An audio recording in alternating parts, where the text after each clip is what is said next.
उकडण्यासाठी लागणारे साहित्य: कच्चा मसालामध्ये विलायची, दालचिनी, मिरे, लवंग, लसूण अद्रकची पेस्ट आणि बारीक चिरलेला कांदा. हे साहित्य आपण उकडण्यासाठी वापरणार आहोत. आता आपण मसाला बनवण्यासाठी लागणारे साहित्य बघूया. भाजलेले खोबरं, टोमॅटो, साधी फिक्की मिरची, कांदा भाजून घेतला आहे, कोथिंबीर आणि अद्रक आणि याच्यात खसखस आणि शहाजिरे घेतलेले आहेत भाजून, बघू शकता. आता आपण हे मिक्सरमध्ये बारीक करून घेऊया.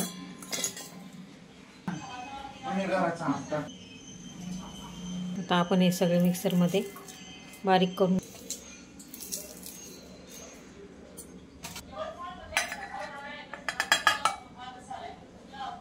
जे लोक जागीत जातात ना, मला तर मित्रांनो, हे बघा याच्यामध्ये मसाला आहे. आता हा बारीक करायचा आपल्याला. चला करू.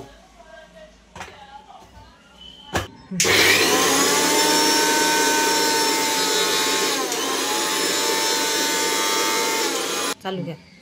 आता याच्यामध्ये पाणी टाकून घ्यायचंय. आता याच्यामध्ये पाणी टाकून घ्या. सगळं टाकू. आता परत बारीक करून देऊ.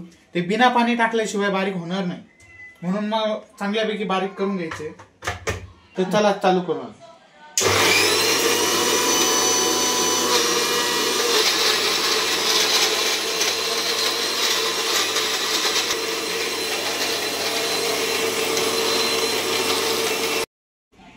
तर हे बघा आपला मसाला ग्राइंड करून तयार झालेला आहे. हे बघा, काढून घेऊ मसाला. सगळा मसाला काढून घेऊ. त्याच्या पहिले आपण हे बघा इथे उकडायची तयारी केलेली कांदा आहे, अद्रक लसूणची पेस्ट आहे, हे जिरे, मोहरी, तेजपत्ता आहे, कच्चा मसाला आहे आणि कोथिंबीर आहे. रेडी झालेला आहे. आता भाजी आपण उकडून घ्यायची आहे. तर मंडळी, आता आपण भाजीसाठी ना पोळी बनवणार आहे. तर बघा, पोळी बनवूया. चला पोळी बनवून घेऊ. तर हे बघा, पोळी अशा प्रकारे टाकून घ्यायची तव्यावर. चटका नाही लागू द्यायचंय.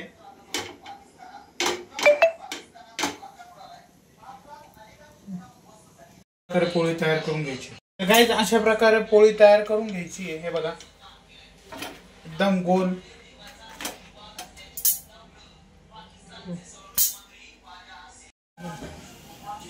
तर काही आपण हे मटण धुवून घेतलेले.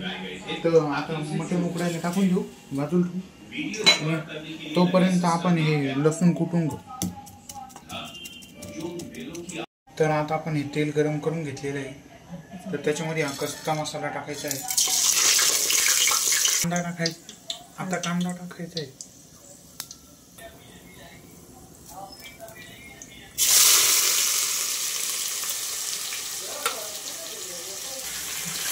तर मिक्स करून घ्यायचे काही त्याला आणि चांगल्या प्रकारे भाजून घ्यायचे याच्यामध्ये. तर हे बघा, हे ठेचलेलं लसूण हे याच्यात टाकून देऊ. याला हलवून घ्यायचं.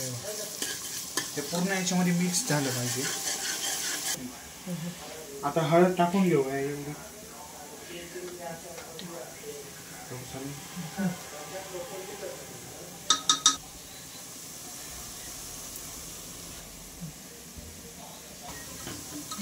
तर बघा, हळद टाकून घेतल्यानंतर याला हलवून घ्यायचे चांगल्यापैकी. हे मटन मध्ये लसूण पण टाकून घ्यायचे. मग मग मग हे कुकर मध्ये टाकायचे. हे बघा, हे आता भाजी टाकून घेऊ आपण.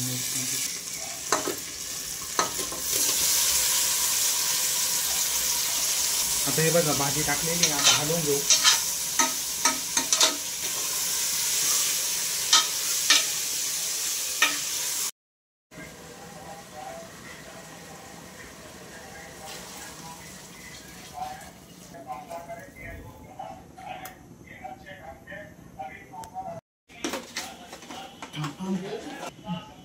तर हे बघा, एवढं मीठ टाकायचं आहे आपल्याला.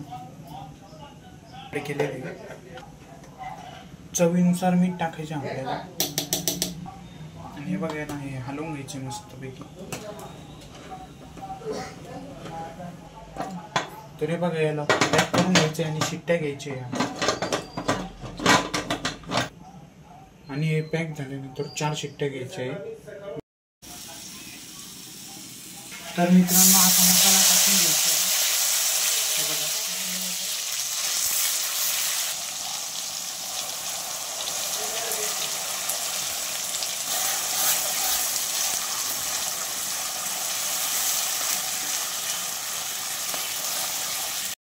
तर हे बघा मसाला परफेक्ट. तर आपण सगळे मसाले टाकून घेऊ. हे बघा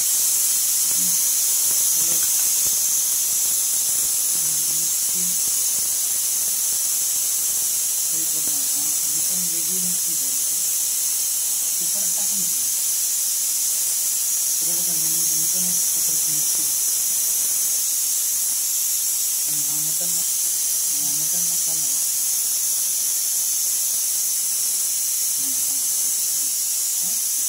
आणि हा घरी बनवलेला मसाला आहे. हे बघा हा मटन मसाला हा पण एक म्हणजे काही एक प्रकारे हा मसाला हे 6-7 मसाले काढून घ्यायचे. हे बघा हा मसाला परतून झालेला आहे. तर या मसाल्यामध्ये हे मसाले टाकून देऊ.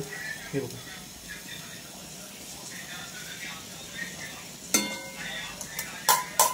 बघा याला सगळ्यांना मिक्स करून घेऊ.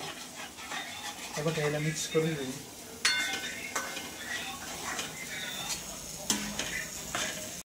तर काय जेव्हा हा मसाला आहे याचं तेल सुटूस तर याला हलवत राहायचे म्हणजे मिक्स करत राहायचे. जोपर्यंत तेल सुटत नाही तोपर्यंत आपल्याला करायचे आहे. बघा कारण का मटनसाठी मसाला खूप आवश्यक आहे म्हणून. आणि हे बघा हा जो मसाला आहे ना हा या भाजीत टाकायचा आपल्याला. मग याचा चांगला रस्सा होईल. हे बघा हा मसाला आहे आणि हा या भाजीत टाकायचा आहे. तर चला टाकून घ्या.